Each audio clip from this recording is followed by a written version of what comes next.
Good morning. It is 8:08 a.m. on Sunday, May 14th, 2017. I'm Christiana Ellis, and I just got up. This is 5 more minutes.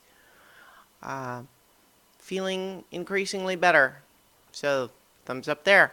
But today is Sunday, and that means it's time to do our rewatch for Avatar The Last Airbender, Season 2, Episode 18, The Earth King. After several weeks in Ba Sing Se, the kids decide it's finally time to build upon their victory at Lake Laogai and tell the Earth King the truth for once and for all. And so they basically, they start off just talking about like, okay, what's the plan? So we've got this conspiracy with the Dai Li. It's pretty bad. But they came here to talk to the Earth King, and they never did get to talk to the Earth King, so try that. And the group is divided, but they decide to do it. And here we get an awesome action sequence where we see the kids working as a team that they're basically superheroes at this point. They work perfectly as a unit. They're awesome. They're just blasting their way through dozens and dozens of Earth Kingdom soldiers, and to boot, doing it without hurting anyone, or trying their best at least to not do too much damage to anyone in particular, because uh, they're really trying to they're constantly reassuring everybody, hey, we're actually on your side. Sorry about this, but they've got to get to see the Earth King. And so it's a great sequence with all of the kids doing, uh, pretty excellent work, defending and attacking and moving forward. It's just really cool to see them working as a team, especially in context with making it harder when they split up later. But so they finally get in to see the Earth King, and the Earth King's kind of just an ordinary guy who's kind of naive, and in some ways that's kind of makes sense in the idea that the Dai Li have been trying to keep him ignorant of what's really going on. Um, that said, he does at least have somewhat of his own mind, in the sense that he's willing to listen and entertain the idea of what's going on, especially given that they just blasted their way in. He could be, his initial inclination could be to just say, oh no, have them arrested, and that's it.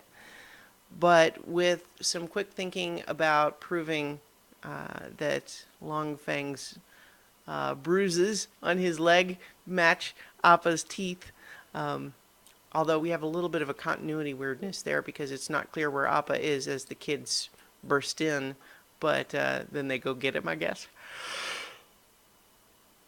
Oh, goodness, excuse me. But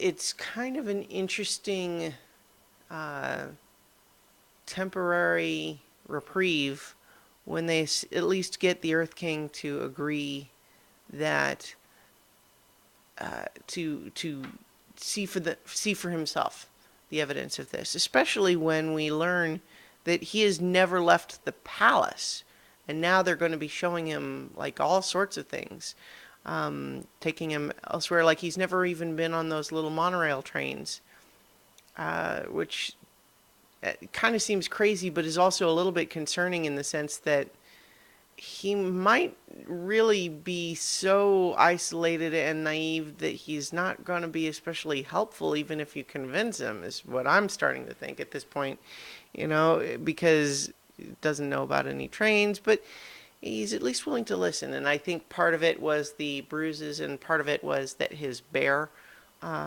which is a fun reminder of a couple of episodes ago when they're questioning a show for his pet bear, but not a platypus bear, and not a possum bear, or not a porcupine bear. No, just a bear. That's weird, right?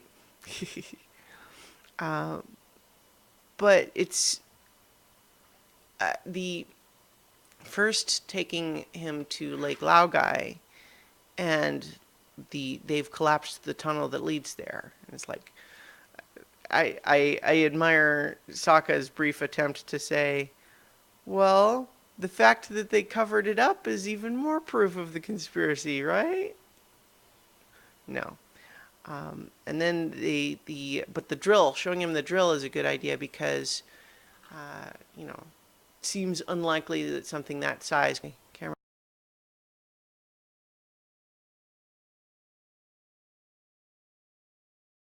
thing is doing that freezing thing. Yeah.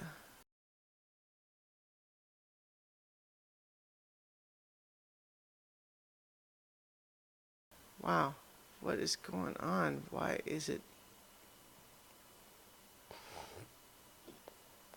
Okay, so probably lost a few seconds there. Just have to keep going. I need software that doesn't do that. But I don't know what the problem is. Anyway, so they take him out to see the drill, and like this requires extra convincing, and so they allow him to fly on Appa. And it's also a nice little bit of continuity. This actually came up when they were flying into the palace in the first place too, where because Appa's been gone for so long, they got rid of his saddle, so it's not quite so easy to fly on him anymore. Um, which is just it's a little detail that could easily be thrown away, but it's great that it's a show that pays attention to stuff like that. Anyway, so they bring him out uh, to the wall. The drill is pretty undeniable, even with Longfeng trying to argue uh, that it's a construction project. Yeah, construction project with the Fire Nation sigil on it. That said, you know, this is a tough spot for everybody because clearly, you know, this guy. There's a little weirdness here because like the war has been going on for 100 years and he doesn't know about any of it. He's been raised his entire life not knowing about it. So the problem is that even if he believes you now, like, is he actually going to be able to help in a meaningful way? And supposedly he has these generals that are still loyal to him, but we can't help but wonder, like, did the generals know? And they just, I guess they all reported to Long Feng before, I suppose. Um, but it just seems a little tricky about the idea of like, well, does he trust the generals, but has he never talked to them about all this before? So it's all kind of the kids. This show kind of acts like, oh, this is this great victory. We're gonna get it taken care of now. Um, boy, oh, it's just a weird light reflection thing. I'm kind of a little distracted this morning. Yeah. So they're acting like, oh, it's this great victory. We finally convinced him. We're going to be able to do something. And I guess it is more or less. But I'm just the problem is really just, you know, you had one leader that was bad but competent. And now we have a leader who seems probably good, but doesn't know what he's doing. So, at the very least, it's right that the kids are aware that someone ought to stay with them. But here's the problem. So we discover, you know, by raiding the Daily office, news of Katara and Sokka's father, a letter from Toph's mom, and the letter from the guru for Aang. So everybody has different things that they want to do, and you know, this harkens back to talking about this whole show as though it's a D&D campaign, and they split the party. Never split the party because bad things happen when you split the party. And sure enough, uh, so what we have is a number of things going on. They decide Sokka is the one that wants to see their dad the most. So they decide that Aang will drop Sokka off with them on his way to meet with the guru. the guru who promises in his letter to help Aang control the avatar state, which obviously would come in very handy. And, just anything that will help Aang understand a bit more about how his own abilities work and so on. And so that seems like an important thing to do, of course. Connecting with, Water Tribe soldiers and Sokka's father, that seems important too, of course.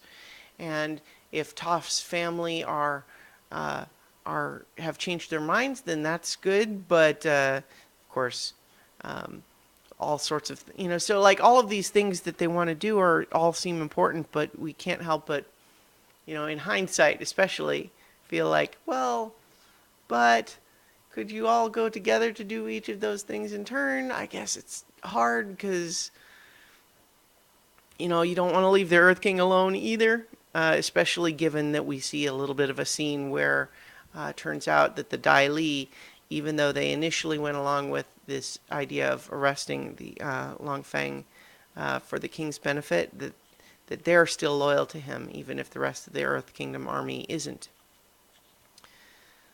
But so as we're leaving, we have a little bit of a close call with Aang wanting to confess more feelings to Katara, but being interrupted again, because that's how things go with those two. And then word that, the Kyoshi warriors are coming. And it's like, oh, great, so even more friends. But they don't, stick around to say hi, because they're in a hurry.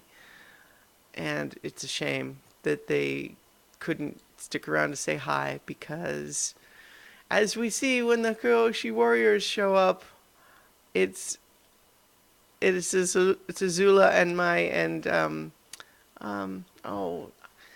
I think it's Ty Lee, and I just keep getting thrown because the Dai Li Earth Kingdom criminal or Secret Service people, and then Ty Lee the character name are so similar. Anyway, but it's them in disguise as Kyoshi warriors, which can only be bad news. And it's dismaying too, just because like we last saw Suki, fighting with Azula. So hopefully she's okay, but she's probably a prisoner at least. So this is bad news. And then it's bad news for Toph too, because of course the letter was just a trap. She's now captive by those guys that we remember, like, oh yeah, those guys that have been trying to catch her all this time, and they trap her in a metal coffin thing that she can't bend around. And so that's bad. And so Aang and Sokka are not, they're at least okay for now, but they don't realize that they're now flying away from a city that's not all right at all, after all. In the meantime, during all of that, we have Zuko and Iroh, and Zuko is still kind of reeling to deal with, the ramifications of his decision to release Appa under Lake Laogai, and he seems to collapse into a fever. And it's interesting that that Iroh specifically diagnoses it as like this is something psychologically brought on by your decision. That you made a decision that is so at odds with how you see yourself that it's forcing you to deal with that, and in almost like a metaphorical way. And it's like, okay, sure, why not? I mean, it's a world with bending in it, like, right? But so Zuko is sick, and we see him have a dream where he is sitting where the Fire Lord sits, and he has no scar. And he's being advised by two dragons, one that speaks with Azula's voice, and one speaks with Iroh's voice. And we know which of those two we think he should listen to. But so it seems like the Azula dragon is telling him, stay here in this fantasy and rest in it. Like, take it easy. Like, you don't have to change anything. But also kind of indicating that like something sinister is happening. But whereas the Iroh Dragon is saying, no, get out of here, get out of here. And it seems like this is an idea of his sort of fantasy destiny of being the Fire Lord that his father might have wanted him to be. We recognize by this point that that's a real poisonous fantasy, and even without having to have Azula's dragon try to tempt him into staying. But it's a difficult thing for him to let go to, and he kind of can't make a decision.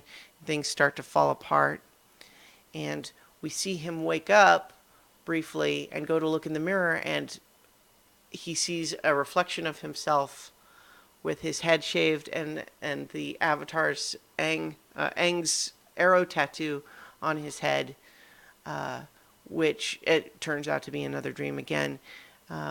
We imagine that he's now, for the first time, confronted a different sort of destiny for himself, right? That could be like on Team Avatar. But at the same time, his reaction to that image is fear and shock. And so he wakes up, and we're still left uncertain. He's still torn, and we'll have to just wait and see how that all develops. So I guess that slightly quicker than usual recap this time, but there was a lot of action, and we're mostly just in a position now of hoping for the best, but things are not going well. We're ramping up for the season finale now, where just when we thought it was okay, after all, now it's not anymore again. So we'll see. We'll see. And so I will talk to you guys tomorrow for 5 more minutes.